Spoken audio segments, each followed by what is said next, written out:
Yo, look how small this turbo is. Almost the size of my hand.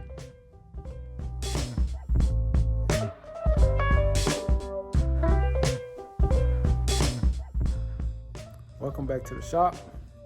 Sorry about the delay. I've been out of town, but I'm back in town. I got rested up. I'm back at the shop.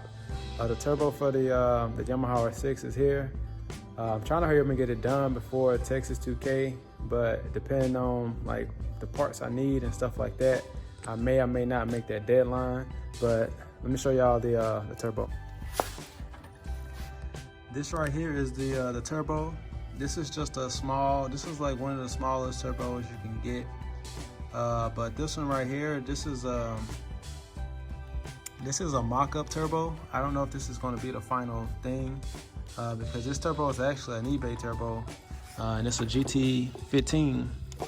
And I don't know which size I wanna use yet.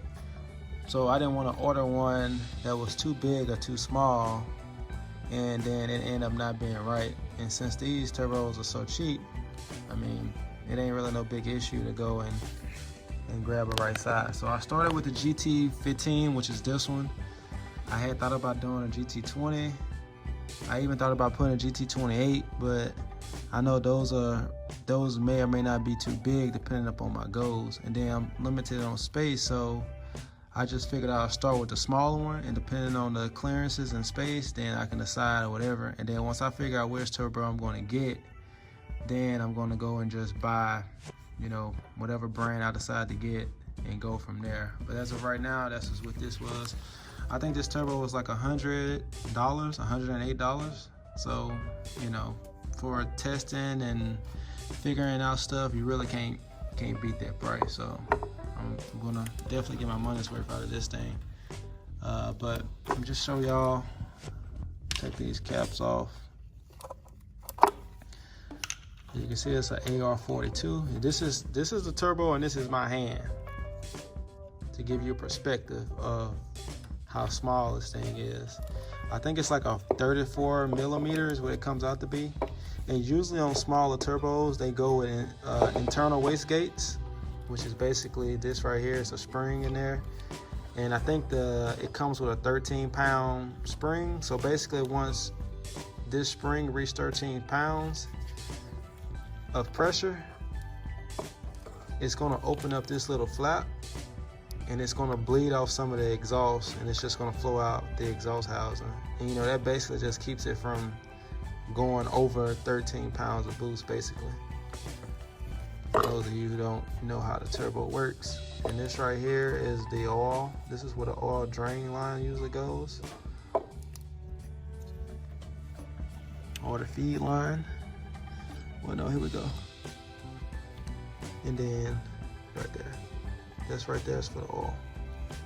And you know, they'll check the shaft play.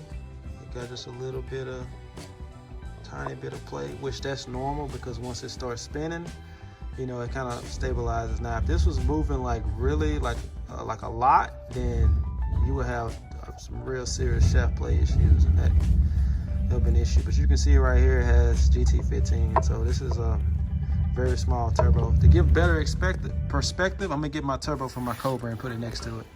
I still haven't cleaned this turbo up yet, so it's dirty. Now this one right here is actually a name brand turbo. This is a Comp turbo, for those of you who are familiar with Comp. Shout out to Comp turbos. Now you can see the difference in size. Like, this is my hand on this one. This is my hand on this one.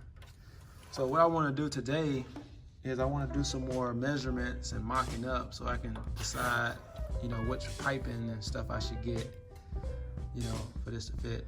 And you know, like this one right here doesn't have an internal wastegate. So this one, how this works, I mean, it still has the oil, you know, places with oil and stuff. So, but on these, they come with an external wastegate, meaning you would have to, you know, basically buy a wastegate and add it to the system. So if we turn this one to the exhaust side, let me put these caps back on there.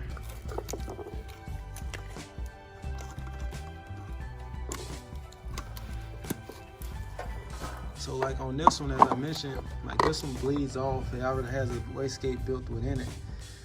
And like this one, it's just, you know, it comes out and you have to do all this yourself. But just look at that.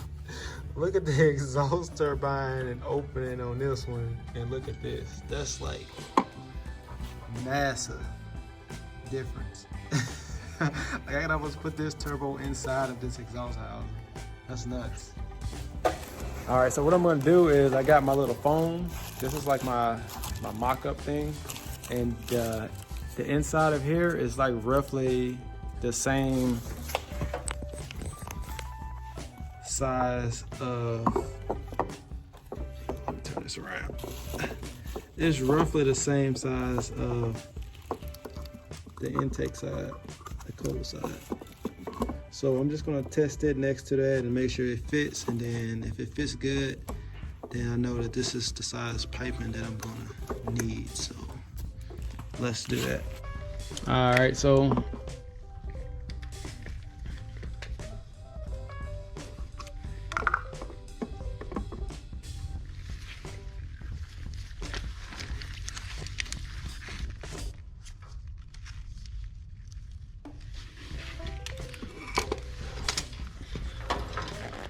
right here we're looking at roughly about 1.5 inches. Let me pull this out some more so I can, let's do it like that.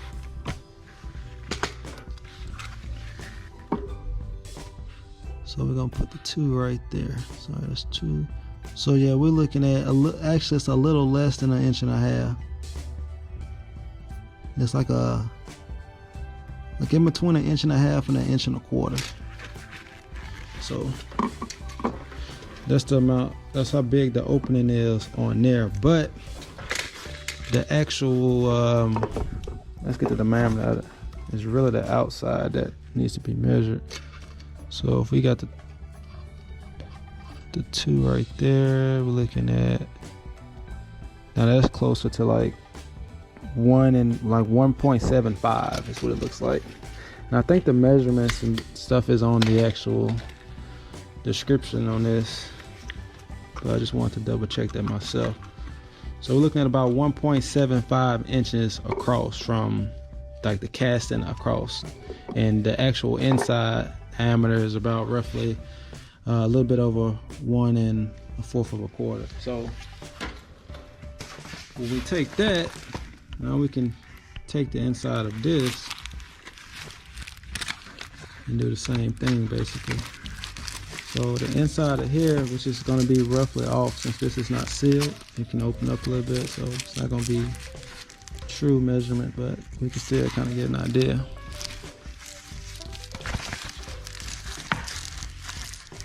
So put that right there. Let it relax.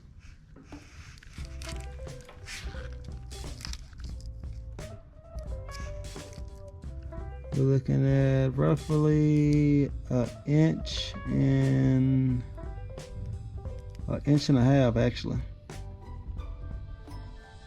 No, that's not 1.5 inches. That's 1.25 inches. So 1.25 inches. So this right here is pretty close to what the diameter of piping is going to be. So what I'm going to do is I'm going to try to get a box to sit the turbo roughly where I want it to sit, and then route this piping and see how that goes. So let's do that.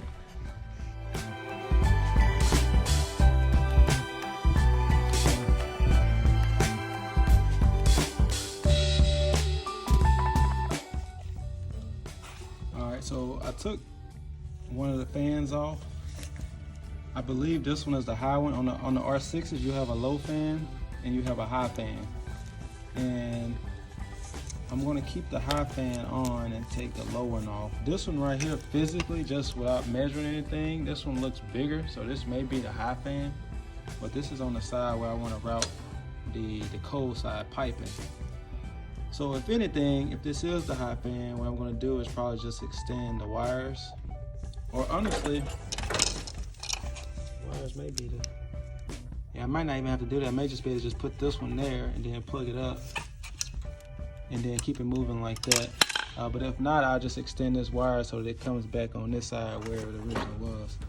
So I'm gonna put the radiator back on so I can get a more realistic measurement that I'm trying to take here, and then go from there. Because when you're trying to make measurements like that, there's really nothing in the way, so everything looks free and clear. But when you put everything on there, like this radiator, then all that space and clearance is not that much anymore. So I'm gonna put this back on there and then see what we come up with.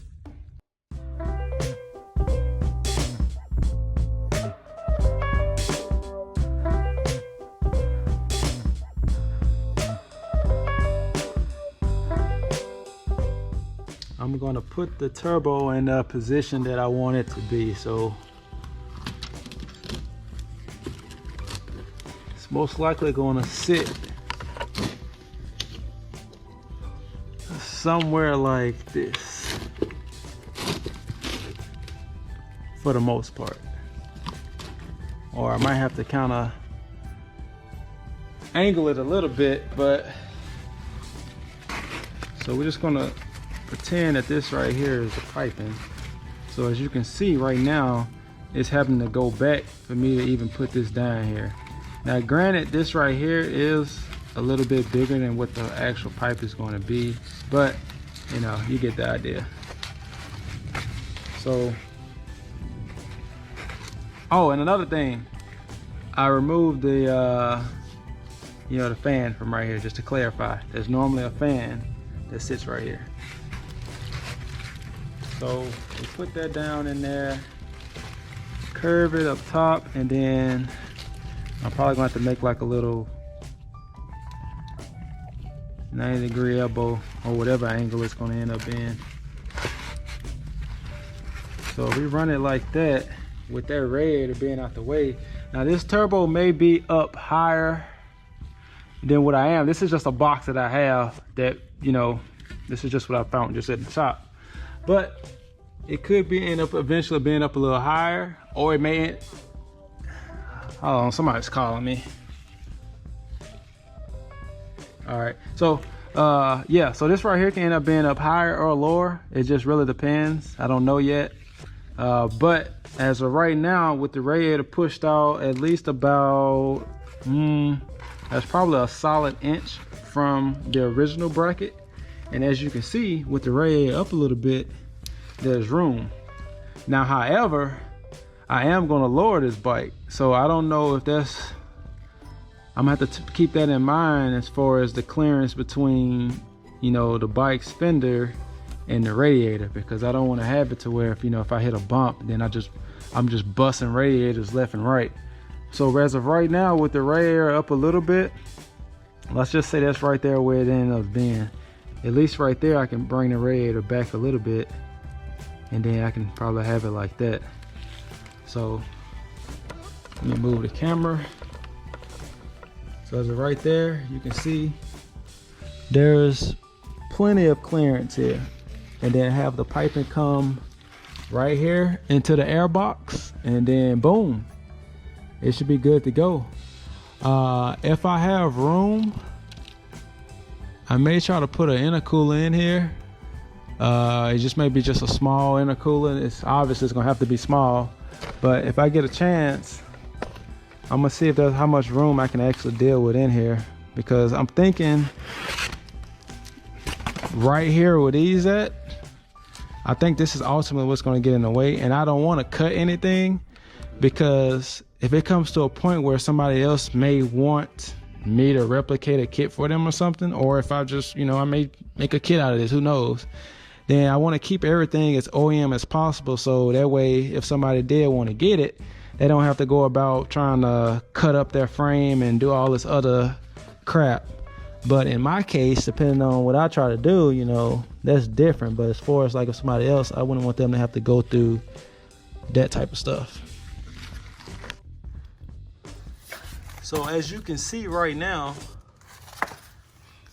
there's plenty of room to make an exhaust manifold to come down right there. I think this is going to be perfect. This turbo right here there's definitely plenty of room. Like I feel like I can honestly probably put the the fairings on, and at least on the cold side, and not have to cut anything.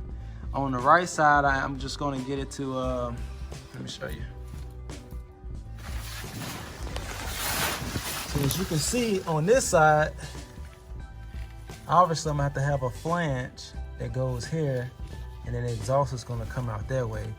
So what I'm probably gonna do is, at first I was thinking about just dumping it straight out the bumper. It's still probably gonna come out the bumper, but instead of straight dumping it, I'm probably just gonna make like a little sidewinder exhaust, or even retrofit it to go like into just a slip-on or something. I just gotta decide which way would probably be better. I think from a road legal, you know, just to try to keep the bike street legal, like legit 100% street legal, it's probably best to at least make like an exhaust pipe versus just having it just straight dumped. You know what I'm saying? But yeah, I gotta hit up a few more companies I'm trying to talk to now, so I can go ahead and get some pistons and some rods for it. I actually seen the stock rods, and they're like thin, like the piston is like sitting on like a really thin rod, and I know that thing ain't gonna hold no serious power or boost, so I'm not even gonna try to hype myself up to thinking that the stock motor will handle this. I mean, it could on low boost, I'm sure, but you know, for the type of like racing and the way I do my bikes and things, I'm gonna need something that can hold that power, you know, for an extended period of time. Let me see if I can get like a far away view here for you guys to show you what it looked like.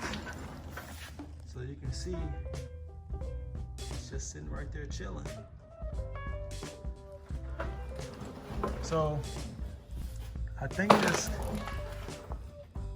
I'm honestly, I could be wrong, but I'm honestly thinking that I may end up getting a bigger one. I'm not 100% sure, because this right here this may work. I mean, this may be perfect. I don't know. I'm just kind of just speculating, because if I can put a slightly bigger one in there, I may do it, because I know with this thing, I'm sure it's going to spool up pretty fast. And since the bike is still stock wheelbase, you know, that's probably going to work against me. So if I had a bigger turbo and there was a little lag, that might not necessarily be a bad thing, because, you know, that'll help me get going and keep the front end down. But yeah, I think I'm gonna end it on that note. I just wanted to do some measures. Like I said, I'm gonna pretty much be showing you guys the whole step of the way. So every video may not be as exciting as the next, but it will be informative, you know. So I'm gonna definitely check with you guys later. If you guys wanna like be able to interact with me more, or post like videos or projects, or hell, even if you wanna show your YouTube channel or anything like that, I have a Facebook group called Racing Family. It's just Racing and Family.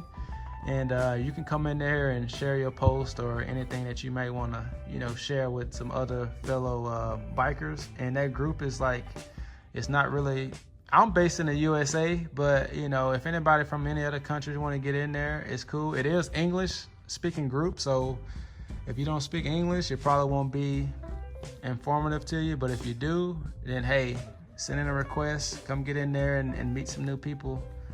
But I'll catch you guys later. Y'all stay safe out there.